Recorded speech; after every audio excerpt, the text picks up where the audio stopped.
because there's a lot that devolution can do for the communities themselves. You know, there's a lot that can be done. And I know that we have also talked about, you know, the formulation of provincial councils, but I don't think I don't think we have. Thank you very much. The reason why I deliberately posed that question, I'm totally in agreement with you that it hasn't fully been rolled out. Yeah. Let me give you the reasons why. If you read the Constitution, Section 264, subsection 1, it says, whenever the government says appropriate, it will devolve power to these lower tiers of government. But there are conditions to that. Yeah, because once you say appropriate, what then determines what is appropriate? Let me take you through. So when you talk about, I want us to look at that chapter so that we see where we are missing it. I want to get so much hard on the resident that we are actually shooting ourselves on the foot. Okay.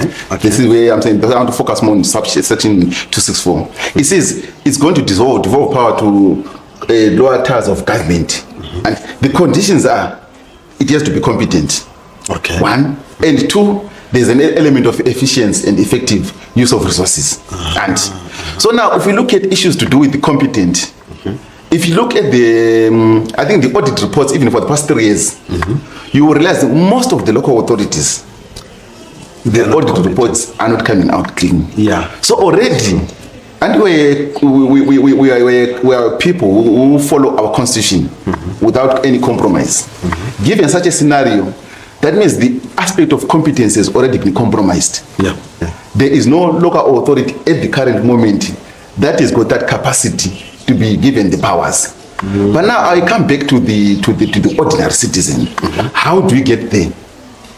If we are actively participating, where the government has introduced the Public Finance Management Act, which gives you the power to seek a clarity on issues to do with how funds are being spent in local authorities, where we've got institutions like the ZAC, but still you're coming out with all these negative things. I think the major challenge that if you want devolution to take place, 1, we need to have active participation, and 2, we need to make sure that these institutions that the government has put in place, it has put in place the legal frameworks which supports devolution, and it put in place legal frameworks that supports participation of residents.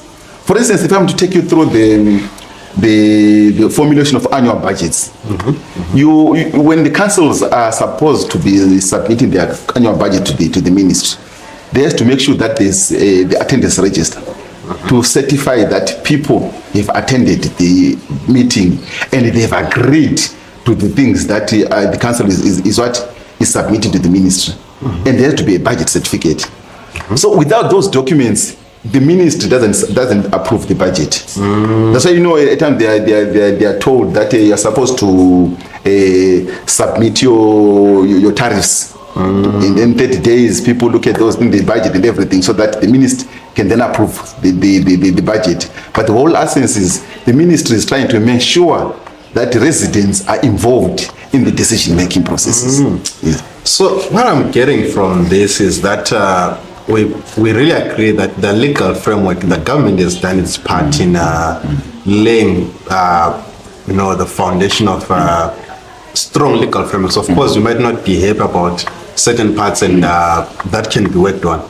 So the missing link